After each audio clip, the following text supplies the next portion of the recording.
The emergency beacon pierced through the cosmic void with desperate urgency, its crimson pulse a heartbeat against the infinite darkness.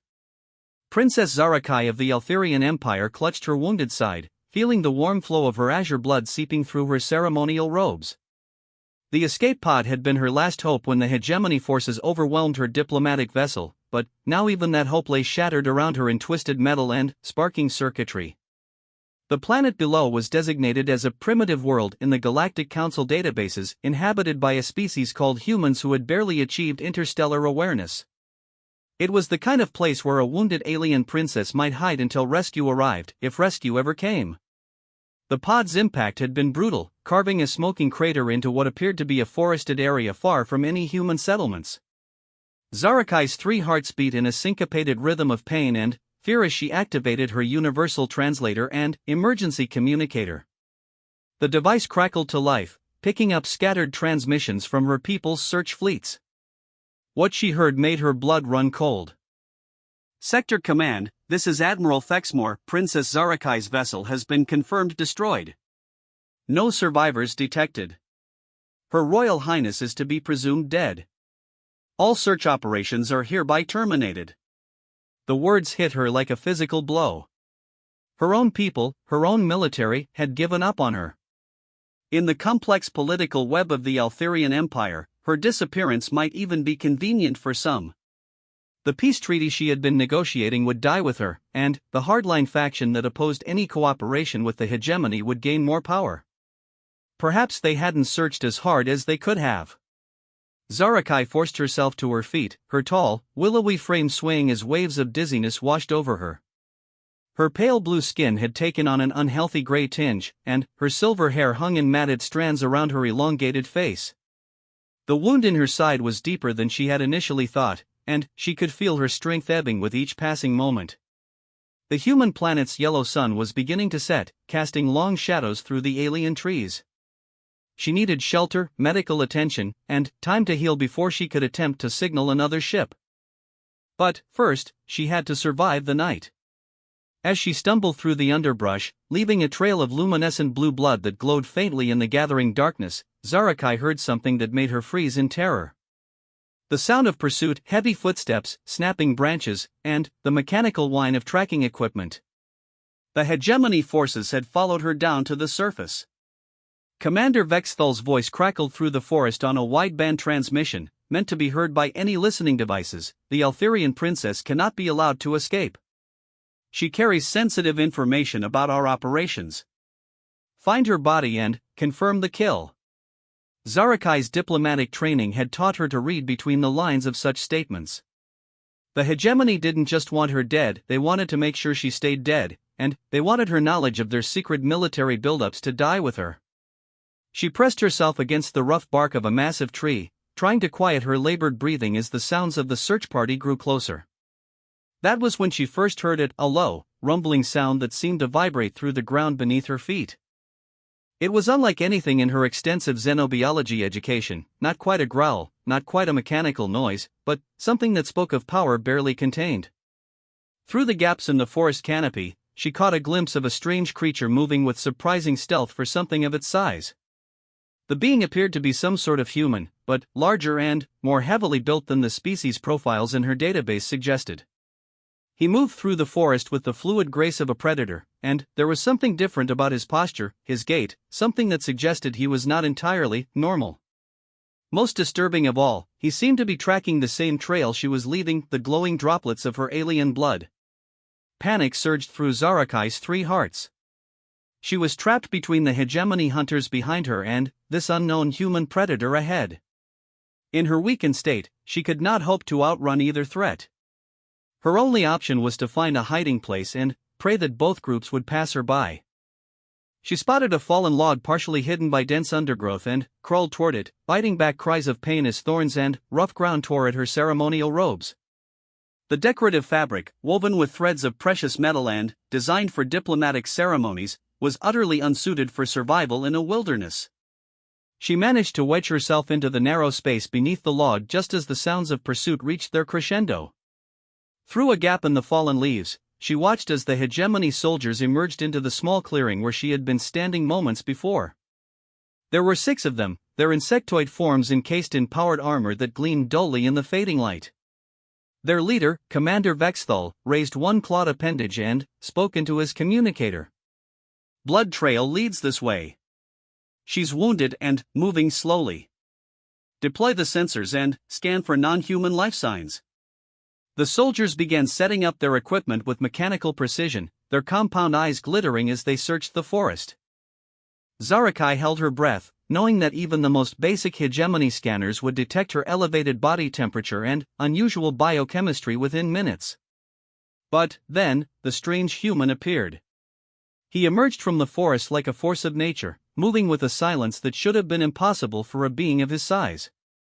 Zarakai got her first clear look at him as he stepped into the clearing, and what she saw defied everything she thought she knew about the species called humans. He was tall, easily 7 feet in height, with a frame that suggested both enormous strength and surprising agility.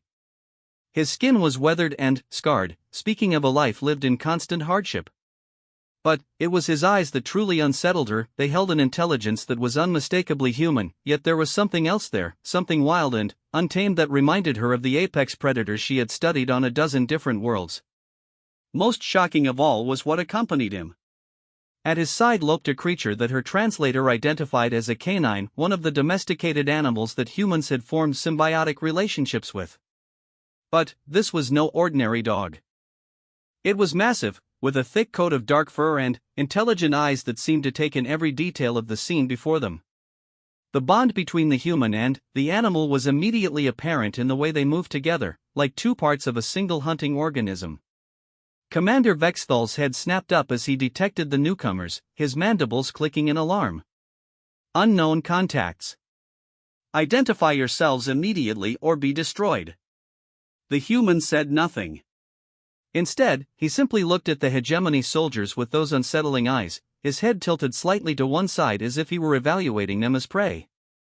The massive dog beside him began to emit a low, rumbling growl that seemed to vibrate through the very ground. "I said identify yourself," Vexthal screeched, raising his plasma rifle. "You will not interfere with official hegemony operations." When the human finally spoke, his voice was surprisingly calm, with an accent that Zarakai's translator struggled to process. "You're not from around here," he said, and there was something in his tone that made her skin crawl. It was the voice of someone who had seen terrible things and done worse, someone for whom violence was not just an option but a natural state of being. "This planet falls under hegemony jurisdiction now," Vexthal declared, his armor speakers amplifying his clicks and buzzes. "Withdraw immediately or face the consequences." The human smiled, and it was not a pleasant expression. "Funny thing about consequences," he said, taking a step forward. "I've been dealing with them my whole life." What happened next was so fast that Zarakai's enhanced alien senses could barely follow it. The human moved with explosive speed, covering the distance between himself and the nearest hegemony soldier in less than a heartbeat. His hands, she realized with growing horror, were not entirely human anymore. They ended in claws that could tear through powered armor as if it were paper. The dog launched itself at another soldier with the force of a guided missile, its powerful jaws clamping down on the armored figure's weapon arm. The plasma rifle discharged into the forest canopy as the soldier screamed and tried to shake off his attacker. But it was the human that truly terrified Zarakai. He fought with a savagery that belonged to nightmare, tearing through the hegemony forces like a force of nature. His movements were fluid and precise, each strike calculated for maximum damage. When Commander Vexthal tried to bring his rifle to bear, the human caught the weapon in one hand and crushed it to scrap metal before backhanding the commander with such force that his helmet cracked. Within minutes, it was over. 6 of the hegemony's most elite soldiers lay scattered around the clearing, their armor broken and their bodies still. The human stood in the center of the carnage, breathing heavily but apparently uninjured. His companion trotted back to his side, its muzzle stained with alien blood. Zarakai remained frozen in her hiding place, terrified to move or even breathe too loudly. She had witnessed the complete destruction of a hegemony strike team by a single human and his animal companion. Everything she thought she knew about this primitive species had just been violently overturned. The human turned slowly, his eyes scanning the forest until they fixed on her hiding spot with unerring accuracy. He had known she was there all along. When he spoke, his voice was gentle, but it carried an undertone of barely controlled violence that made her three hearts race. "You can come out now," he said. "They're dead." Zarakai hesitated, weighing her options. She could remain hidden and hope he would leave, but her weakening condition meant she would likely die of blood loss within hours. Or she could trust this terrifying human who had just saved her life, knowingly or not, by eliminating her pursuers. Slowly, painfully, she crawled out from beneath the fallen log. The human's eyes tracked her movements with predatory intensity, taking in her alien features, her ceremonial robes, and, most importantly, the spreading stain of blue blood on her side. "Hurt bad?" he asked, and there was something almost like concern in his voice. Zarakai tried to stand, but her legs gave out and she collapsed to her knees in the forest loam. Her vision was starting to blur around the edges, and she could feel her body beginning to shut down non-essential functions to preserve her core temperature. In her native language, she whispered a prayer to the star gods of her people. The human approached slowly, his movements careful and non-threatening despite the violence she had just witnessed him capable of. Up close, she could see that his scars were extensive and old, speaking of a lifetime of conflict. But his eyes, when they met hers, held an unexpected gentleness. "Easy there," he said, kneeling beside her. "My name's Marcus. This is Rex." He gestured to the massive dog, who sat back on his haunches but remained alert, watching the forest for any sign of additional threats. "We're going to help you." "Why?" Zarakai managed to whisper through her universal translator. "Your people, you don't know mine. We are strangers." Marcus was quiet for a moment, his weathered hands moving with surprising gentleness as he examined her wound. "Maybe," he said finally. "But, out here, strangers help strangers. That's how you survive." As consciousness began to fade, Zarakai felt strong arms lift her from the forest floor. The last thing she remembered was the steady rhythm of Marcus's heartbeat against her cheek and the soft warmth of Rex's fur as the dog pressed close to her side. For the first time since her ship had been attacked, she felt safe. But safety, she would soon learn, was just the beginning of her education about the true nature of humanity. Part 2, the unlikely alliance. Consciousness returned to Princess Zarakai slowly, like surfacing from the depths of a dark ocean. The first thing she noticed was warmth, not the artificial heat of her ship's environmental systems, but the organic warmth of a genuine fire. The second was the absence of pain in her side, replaced by a tight, pulling sensation that suggested her wound had been properly treated. She opened her eyes to find herself lying on a makeshift bed of soft furs inside what appeared to be a cave. The walls were rough stone, but they had been modified with evident skill, niches carved for storage, a channel cut to direct smoke from the fire toward a natural chimney, and symbols etched into the rock that her translator couldn't decipher. This was not a temporary shelter but a home. "You're awake," came Marcus's voice from somewhere beyond her field of vision. "How do you feel?" Zarakai tried to sit up and was surprised to find that she could do so without significant discomfort. When she looked down at her side, she saw that her ceremonial robes had been carefully cut away and replaced with what appeared to be locally made clothing. More importantly, her wound had been closed with precise stitches using some kind of organic fiber that her body seemed to accept without rejection. "You treated my injuries," she said, her voice still weak but much stronger than it had been. "How did you know what would work on my physiology?" Marcus emerged from the shadows carrying a bowl of something that steamed and smelled surprisingly appetizing. Rex patted beside him, the massive dog's presence somehow reassuring despite the violence she had witnessed him capable of. "Trial and error," Marcus replied, settling cross-legged beside her bed. "Rex here has a good nose for medicinal plants. Between the two of us, we figured out what wouldn't poison you." Zarakai accepted the bowl he offered and found it contained a broth made from local vegetation. The taste was strange but not unpleasant, and she could feel strength beginning to return to her limbs as she drank. "You could have been killed," she pointed out. "Experimenting on an unknown alien physiology. Why take the risk?" Marcus was quiet for a long moment, his eyes focused on the fire. When he spoke, his voice carried the weight of old memories and older pain. "I haven't always been what I am now," he said carefully. There was a time when I was part of your world, the bigger universe, I mean. I served on human ships, fought in human wars, believed in human causes. He gestured to his scarred hands. I learned the hard way that when things go bad, when the situation becomes impossible, the people you trust most are the first ones to abandon you. Zarakai felt a chill that had nothing to do with the cave's temperature. You were left behind. Worse than that. Marcus's expression darkened. I was ordered to die. My commanding officer, my government, my entire species, they all decided that my survival was inconvenient. So they left me on a world where nothing should have been able to live, with enemies closing in and no hope of rescue. The princess studied his scarred features in the firelight. But, you did survive. Rex and I both did. Marcus reached out to scratch the dog behind the ears.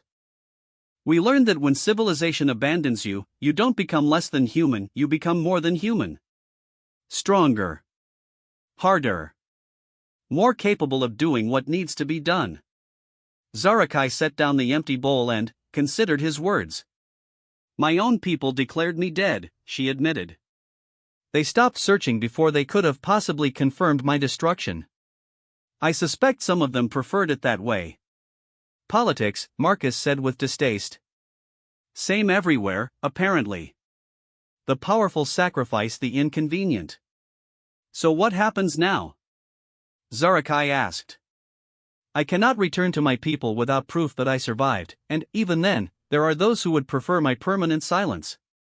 Marcus stood and walked to one of the carved niches, retrieving what appeared to be a collection of electronic components salvaged from various sources. Then, we make sure you're strong enough that their preferences don't matter. Over the following days, as Zarakai's strength returned, she began to understand the full scope of Marcus's transformation. The man was no longer entirely human in the conventional sense. His years of survival had changed him physically and mentally in ways that defied easy classification. His enhanced strength and speed were only the most obvious changes. Rex, she learned, was not simply his companion but his partner in a symbiotic relationship that went far beyond the normal human-dog bond. The two communicated through subtle cues and shared instincts that allowed them to function as a single, devastatingly effective unit. How, she asked one evening as they worked together to repair components from her crashed escape pod. Necessity, Marcus replied, his enhanced fingers manipulating delicate circuitry with impossible precision. When your own species abandons you, you either adapt or you die. Rex and I chose to adapt. But, the physical changes, your strength, your speed, the way you move. Marcus paused in his work. This planet has resources that aren't in any galactic database. Plants, minerals, organic compounds that can change a person if they know how to use them safely. It took years of experimentation, and not all of it was pleasant. Zarakai shuddered, imagining the process of deliberate self-mutation that must have been required. You changed yourself. I destroyed my weak self, Marcus corrected. The part of me that trusted others to determine my fate, that believed in the goodness of authority, that thought civilization meant safety, that part had to die so that something stronger could take its place. As they worked together, Zarakai began to see the wisdom in his philosophy. Her diplomatic training had taught her to seek compromise, to find common ground, to trust in the good intentions of others. But, where had that trust gotten her? Abandoned on a primitive world, declared dead by her own people, hunted by enemies who wanted to ensure her silence. Teach me, she said one evening as they shared another meal by the fire. Marcus looked up from his food, his enhanced eyes reflecting the flames. Teach you what? How to destroy my weak self. Rex raised his head from where he had been lying, his intelligent eyes studying the princess as if evaluating her request. Marcus was quiet for a long time before he responded. That's not a journey you take lightly, he warned. The person you are now, the diplomatic princess, the believer in peace and cooperation, that person might not survive the process. That person, Zarakai said firmly, was left to die by everyone she trusted. Perhaps it's time for someone stronger to take her place. Marcus nodded slowly. Then, we begin tomorrow. The training that followed was unlike anything in Zarakai's previous experience. Marcus taught her to fight with a savagery that went beyond mere combat techniques. Under his guidance, she learned to embrace the predator that existed within every intelligent being, to channel her species' natural advantages into weapons that could tear through armor and flesh with equal ease. But the physical training was only part of the transformation. Marcus also taught her to think like a survivor rather than a diplomat, to see betrayal before it happened, to trust in her own strength rather than the promises of others. Diplomacy assumes good faith, he explained as they sparred in the cave's main chamber. But good faith is a luxury that only the powerful can afford to extend. When you're strong enough to destroy your enemies, then you can choose to show mercy. Not before. Rex participated in her training as well, teaching her through example how to move silently through the forest, how to track prey by scent and sound, how to strike from unexpected angles. The massive dog's intelligence was remarkable, and Zarakai began to understand that his bond with Marcus was based on mutual respect between equals rather than the master-pet relationship she had initially assumed. Weeks passed, and Zarakai felt herself changing in ways that went far beyond the physical. Her pale blue skin had grown tougher, more resistant to injury. Her natural agility had been enhanced by Marcus's training until she could move through the forest with inhuman grace. Most importantly, her mind had been sharpened into a weapon as dangerous as her claws. But it was her relationship with Rex that marked the most profound change. The dog had initially been wary of her, treating her as he might any potential threat. But, as she proved herself through training and shared danger, he began to accept her as part of his pack. When that acceptance finally came, it brought with it insights that her diplomatic education had never prepared her for. Rex taught her to read the subtle cues that reveal deception, to sense hostility before it manifested as violence, to understand the pack dynamics that govern all social relationships regardless of species. Through him, she learned that civilization was often just a thin veneer over more primitive truths about dominance, territory, and survival. "You're not the same person anymore," Marcus observed one evening as they worked on modifying her escape pod's communication system. Zarakai paused in her work, considering his statement. It was true, the diplomatic princess who had crashed on this world no longer existed. In her place was something harder, more dangerous, more capable of surviving in a universe that had proven itself fundamentally hostile to the weak. "No," she agreed. "But I'm stronger." "Strong enough to go back?" Marcus asked. Zarakai looked at the modified communicator, capable now of sending an encrypted message through channels that would bypass the normal diplomatic networks. She could contact allies among her people, reveal the hegemony's secret operations, expose the conspiracy that had led to her abandonment. "Yes," she said. "But not alone." Marcus raised an eyebrow. "You want us to come with you?" "I want to offer you something," Zarakai replied. "A chance to make the people who abandoned you pay for their betrayal. A chance to show them what you've become." For the first time since she had met him, Marcus smiled with genuine pleasure rather than predatory anticipation. "Now that," he said, "sounds interesting." Part 3, The Return. The modified escape pod burst through the atmosphere of Alteria Prime like a falling star, its hull glowing with the heat of atmospheric entry. To the orbital defense platforms that tracked its approach, it appeared to be nothing more than space debris, another piece of wreckage from the ongoing conflict with the hegemony. The stealth modifications that Marcus had helped implement ensured that its true nature remained hidden until it was far too late to stop. Princess Zarakai sat in the pilot's seat, her transformed hands steady on the controls despite the violent turbulence of their descent. Beside her, Marcus monitored their approach vector while Rex lay in the cargo compartment, his enhanced senses alert for any sign of danger even through the pod's hull. "Defense grid is tracking us," Marcus reported, his voice calm despite their precarious situation. "But they're reading us as debris from Sector 77 Alpha. The hegemony attack on the merchant convoy 3 days ago," Zarakai confirmed. "Their sensors will expect wreckage from that engagement." As they descended through the cloud layer, the capital city of the Altherian Empire spread out below them like a glittering jewel. Zarakai had been born in the crystal spires that dominated the city's center, had learned statecraft in the floating gardens that hung between the towers, had believed with all her hearts that this place represented the pinnacle of civilized achievement.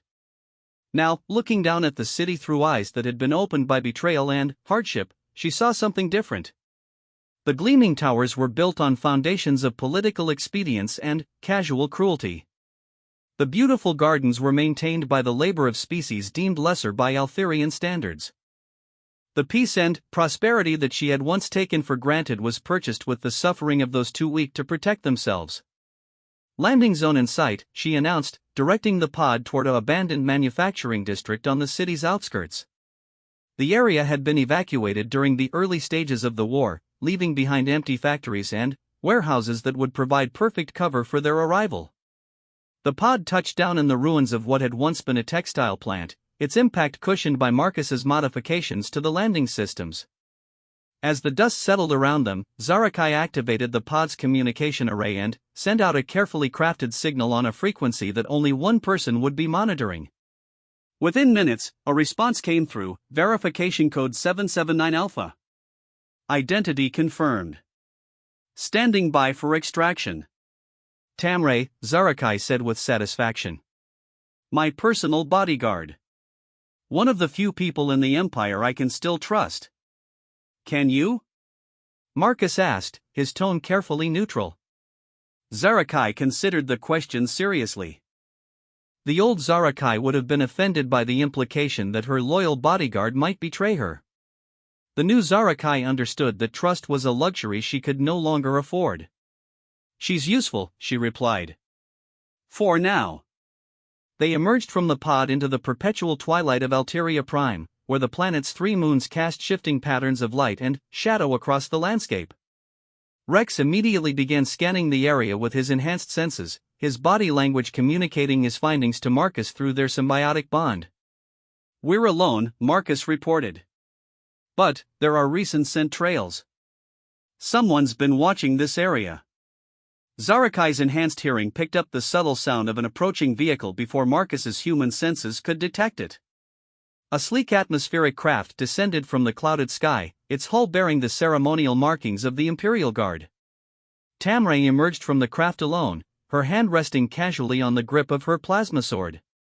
The bodyguard was a member of the Kytherian species, tall and lean with the predatory grace that made her people such effective warriors.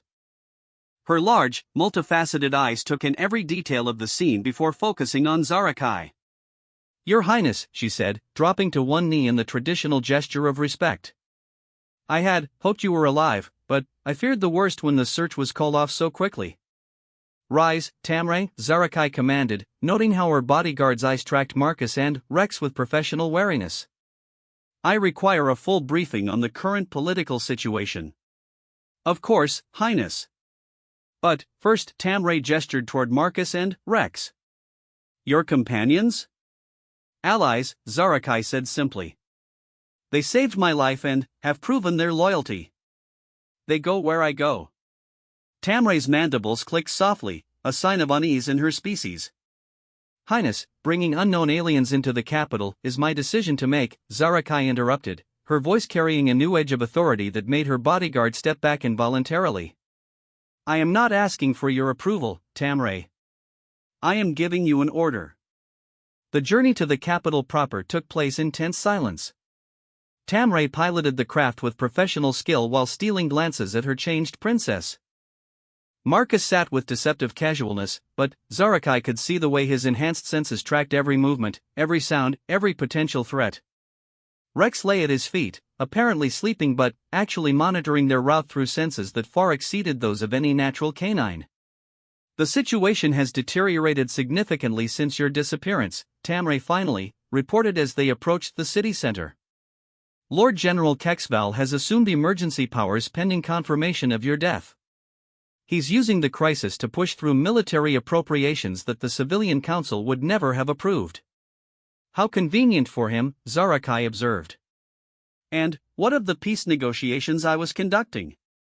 Declared a failure and formally abandoned. General Kexval claims that your death proves the hegemony cannot be trusted to honor any agreements. Tamray's multifaceted eyes met her princess's gaze in the craft's reflecting surfaces.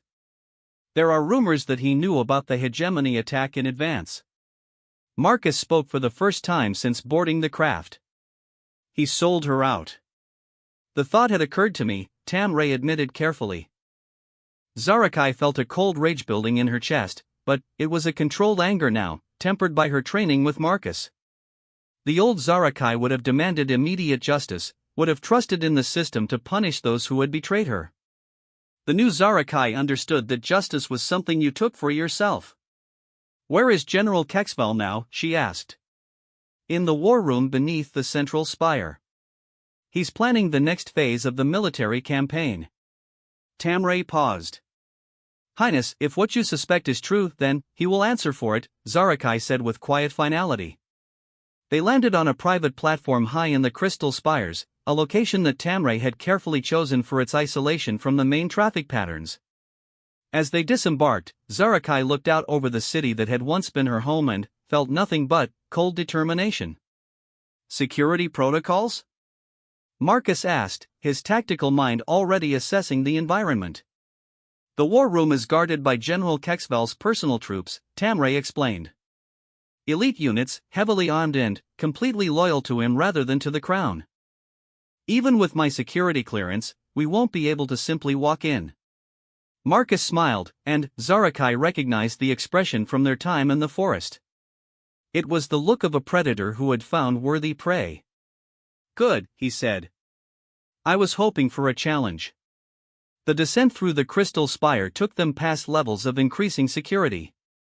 Tamray's credentials got them through the outer checkpoints, but, as they approached the restricted military levels, they began to encounter guards who looked at the princess with barely concealed hostility. "Word of my survival has reached them," Zarakai observed quietly. "General Kexval has been preparing his people for the possibility that you might return," Tamray confirmed. "He's told them that you were compromised by the hegemony, that your survival proves you made a deal with the enemy." "Clever," Marcus admitted. "Turn your return into evidence of your betrayal." They reached the final checkpoint before the war room to find it heavily fortified with automated defenses and a full squad of Kexval's elite guards. The officer in charge, a battle-scarred veteran named Captain Morthek, stepped forward as they approached. "Princess Zarakai," he said without the traditional bow of respect. "You will submit to immediate detention pending investigation of your collaboration with enemy forces." Zarakai felt the old diplomatic training surge forward, urging her to protest, to demand her rights as royalty, to appeal to the captain's sense of duty. Instead, she let her new nature take control. "No," she said simply. Captain Morthek blinked in confusion. "Highness, I must insist," he never finished the sentence. Zarakai moved with the enhanced speed that Marcus had taught her, covering the distance between them in a heartbeat. Her claws, hardened by months of training and chemical enhancement, tore through his armor as if it were paper. The captain's shocked expression was still forming when she opened his throat. The other guards scrambled to bring their weapons to bear, but Marcus and Rex were already in motion. The massive dog took down two soldiers with the force of his charge while Marcus moved through the squad like a force of nature, his enhanced strength turning armor and weapons into scrap metal. Tamray stood frozen for a moment, her multifaceted eyes wide with shock at the casual violence her princess had displayed. Then, her professional training took over, and she drew her plasma sword to deal with the automated defenses. The entire engagement lasted less than 30 seconds. When it was over, 8 of the Empire's elite soldiers lay dead around the checkpoint, and the automated defense systems had been reduced to sparking wreckage. "The war room is through here," Tamray said, her voice carefully controlled as she tried to process what she had just witnessed. They found General Kexval in the midst of a strategy session with his senior staff. The war room was a vast chamber filled with holographic displays showing fleet movements and tactical projections. At its center stood a massive table where the general and his officers were planning what appeared to be a major offensive against civilian hegemony targets. "Genocide," Marcus observed, reading the tactical displays with the eye of someone who had seen such plans before. "The final solution to the hegemony problem," General Kexval said without turning around. He was a large Altherian, his pale blue skin marked with the ritual scars that denoted high military rank. "I wondered when you would arrive, Princess. Or should I say, former princess?" "I prefer your highness," Zarakai replied, stepping into the chamber with Marcus and Rex flanking her. "It has a nice traditional sound." Kexval finally turned to face her, his expression showing carefully calculated surprise. Zarakai? But, that's impossible. You're dead. I saw the wreckage myself. Did you? Zarakai asked conversationally. How interesting. I wasn't aware that you had personally inspected the debris field. A flicker of uncertainty crossed the general's features. Around the room, his staff officers were slowly reaching for their weapons, but something in Marcus's stance warned them against sudden movements. The point is irrelevant, Kexval said, recovering his composure. Your survival only proves what I have long suspected, that you made a deal with the hegemony to save your own life. You are a traitor to your own people. Zarakai laughed, and the sound sent chills through everyone in the room. It was not the laugh of the diplomatic princess they remembered, but something harder and infinitely more dangerous. A traitor, she repeated. You're the one who sold my location to the hegemony. You're the one who ordered the search called off before it could possibly have found me. You're the one who has been using my supposed death to seize power and plan genocidal campaigns. Prove it, Kexval snarled, his composure finally cracking. Gladly, Zarakai said, producing a small recording device from her robes. This contains communications intercepts from the hegemony forces that attacked me. Would you like to hear Commander Vexthal discussing the intelligence you provided about my ship's route and defensive capabilities? The general's face went pale, but he maintained his defiant stance. Fabricated evidence. The hegemony could have manufactured any. The recording began to play, filling the chamber with Vexthal's clicking voice as he discussed the detailed intelligence that had made the ambush possible. The staff officers looked at their commander with growing horror as the scope of his betrayal became clear. You have two choices, Zarakai said when the recording finished. You can abdicate your emergency powers, submit to trial for treason, and accept whatever punishment the courts decide. Or, Kexval asked. Zarakai smiled, and in that expression was all the savage knowledge that Marcus had taught her. Or you can resist, and I can show you what I learned during my time among the humans. General Kexval looked around the room at his staff officers, seeing in their faces that his political support had evaporated with the evidence of his treachery. Then, he looked at Princess Zarakai, noting the changes in her posture, her musculature, her predatory stillness. You're not the same person, he said finally. No, Zarakai agreed. The person you betrayed was weak. She trusted in the goodness of others, believed in the sanctity of law, thought that civilization meant security. That person had to die so that I could live. Kexval's hand moved toward his sidearm, and that was all the excuse Zarakai needed. She moved with the inhuman speed that Marcus had taught her, crossing the chamber before the general could draw his weapon.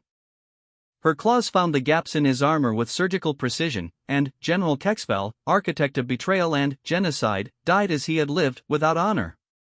The staff officers stood frozen as she straightened from the general's body. When she spoke, her voice carried an authority that none of them thought to question. Rescind all orders for offensive operations against civilian targets, she commanded. Recall the fleets and prepare for new negotiations with the hegemony. And send word throughout the empire that Princess Zarakai has returned from the dead to reclaim her throne. One by one, the officers bowed and moved to carry out her orders. As the war room emptied, Tamray approached her princess cautiously. Highness, she said softly, what you've become, the people may not accept, the people will accept what I choose to give them, Zarakai interrupted. Peace, if they're wise. War, if they prefer it. But, they will never again have the luxury of a weak ruler who can be betrayed and discarded. Marcus moved to stand beside her, Rex padding silently at his side. Together, they looked out through the chamber's viewing ports at the glittering city below. So what now? Marcus asked. Now we rebuild, Zarakai replied. An empire that understands that strength is the only guarantee of survival. An empire that doesn't abandon its own. An empire worthy of the name. She turned to face him, her transformed features showing gratitude and, something deeper, respect between equals who had both learned the universe's hardest lessons. Will you help me? She asked. Marcus smiled, and, for the first time, it was an expression of genuine warmth rather than predatory anticipation. Rex and I have nowhere else we need to be. Then, welcome to the Altherian Empire, Princess Zarakai said. Consider yourselves the first citizens of a new age. Outside the crystal spires, the three moons of Alteria Prime continued their ancient dance across the star-filled sky. But, below, in the gleaming capital of a galactic empire, something fundamental had changed. The age of diplomacy and compromise was ending. The age of strength had begun. And, at its center stood a princess who had learned the universe's most important truth, that the man who destroys his weak self can never be destroyed by others. In her case, it had been a woman, an alien princess abandoned by her own people. But, the lesson remained the same. Power belonged to those strong enough to take it and keep it. Everything else was just conversation. The human called Marcus and his companion Rex had taught her that truth in a forest far from civilization. Now, together, they would teach it to an empire. The galaxy would never be the same.